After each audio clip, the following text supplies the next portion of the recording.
आया हिंद जा हुस्न ज़ेवर ऐं ज़ीजाह, आया फ़ख्र दुनिया खुदा जी निगाह, तवंदर ऐं मिस्कीन जी पुश्तो पनाह। तू ही इब्र रहमत, तू ही रंग शफ़क़त, सदुन जान तो में ऐं ईमान तो में, चवे तो के दम दम मोहब्बत ऐं चाह, भली आए जी आए दरिया शाह। सदई पाड़ सारे जहां जो आ तख्त, जिते मींह मोतियन संदो आहे सख्त, वहे थो हितां हमेशा जो बख्त, ही दुनिया में आहे बहिश्ती दरख्त, जो चाहे लहे थो किथे भी रहे थो, फिरंगी ऐं हिंदी जापानी ऐं सिंधी, मजा अहिड़ी सुंदर सखी बार गाह, भली आए जी आए दरिया शाह। हितां पाक गंगा जो आगाज़ थिए ऐं जमुना जो भी नाज़ अंदाज़ थिए, थी बंगाल बिरहमा सां दमसाज़ थिए, हिते कशफुल्लाह जो राज़ थिए।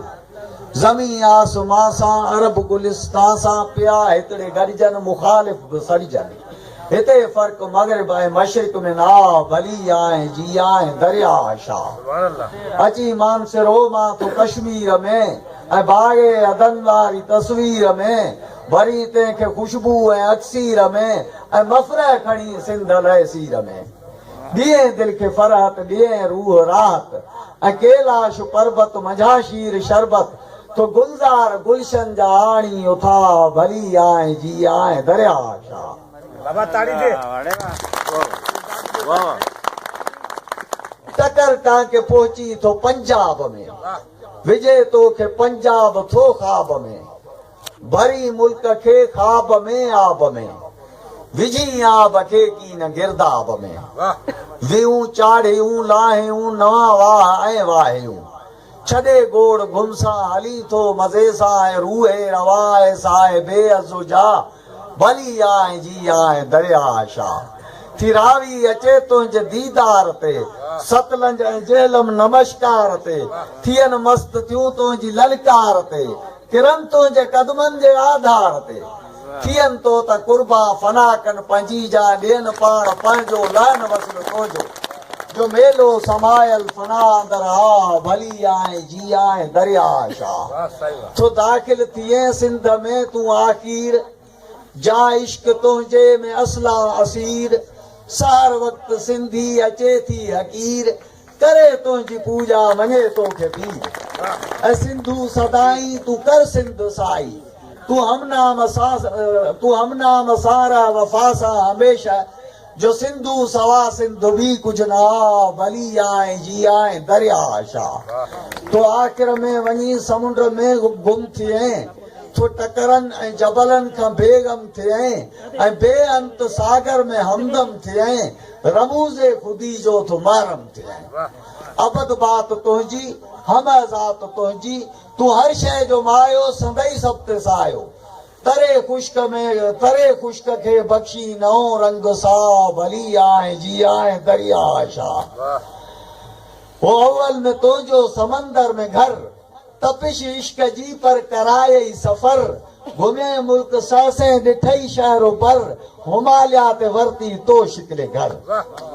समंदर मजाए वरी तंहिं में आए, ही दुनिया चरखे सदी चाढ़ ला, भली आए जी आए दरिया शाह। पोछा थी सावण में तोखे बहारी थिए, बहारी में खुश खल्क सारी थिए, थी सारी सा धरती बकारी थिए, थी हर का बनी बरखवारी थिए, बनियूं रेज खाइन सिगो अनो पाइन, भरी वाह बेला करी रंज, भरी वाह बेला करी जंग रेला, थिए जंग जर पानी थो चार माह, भली आए जी आए दरिया शाह। दमेई सा फूकी थो हर वाह में, कसी सब का सहके पई चाह में, कण साहब हैवान हर गाह में, कदम खिजर जो आए हर राह में, हर बाग रोशन है हर जंग गुलशन, थी हर बूटी बहके पखी ते चहके, दुतारे थो अखियन के हर गाह गाह, भली आए जी आए दरिया शाह। खुशी मान मापी थो ऊनारे में, पुजे तुंहिंजो भाकुर कचे सारे में, करी तंग तू बंद खे घारे में अचे शन को घारे लवारे में थिए बर बर्मा मनी तुंहिंजो फरमा सड़न पोखूं सायूं थियन गर्क जायूं तू बेहद खुशी मान माण्हुनि ते का भली आए जी आए दरिया शाह हा भला बेड़ी तुंहिंजी छुहे आसमां चढ़न मथस हैदर मिसल आसमां ही सच नूह जी कश्ती जे आसमां जई जे सिड़न ना चढ़ियो आसमां भला मौज तुंहिंजी भला मौज तुंहिंजी ही छोलियूं थियूं लोलियूं करे नयन सां भली आए जी आए दरिया शाह हाणे जेकॾहिं को ॿियो पढ़े त भली पढ़े जे चओ त असां तव्हांखे